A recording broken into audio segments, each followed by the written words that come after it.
Magandang araw mga beshi!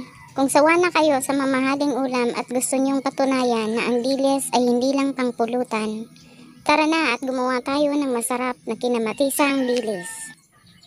Unang hakbang, painitin natin ang kawali at lagyan ng kaunting mantika. Kapag mainit na, ilagay ang dilis at iprito hanggang maging golden brown.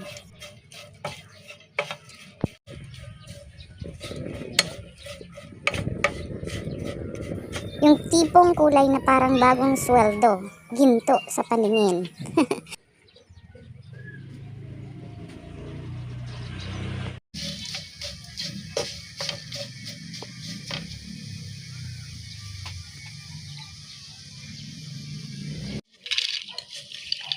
Hanguin at itabi muna.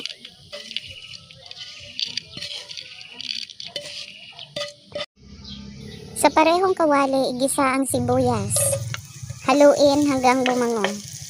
Kapag may kapitbahay na sumilip sa bintana dahil sa bango, ibig sabihin tama ang ginagawa mo.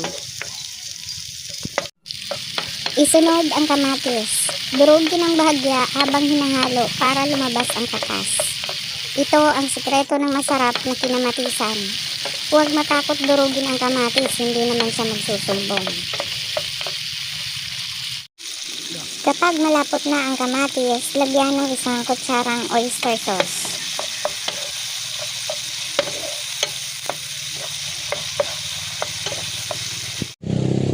Magdagdag ng kaunting asukal para balanse ang alat at asim.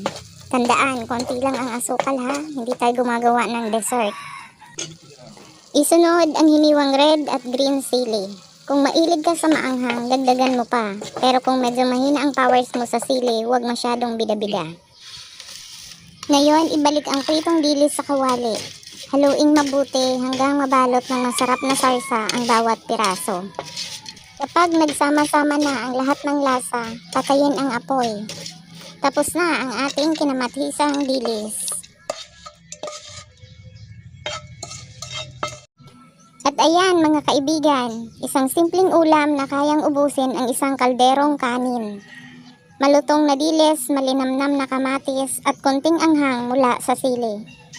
Mura na, masarap pa, kaya kung may natitira pang kanin sa bahay, maghanda na dahil siguradong mapaparami ang kain nyo. Happy cooking! Please like, share, and subscribe para sa mga susunod pang masasarap na lutuin.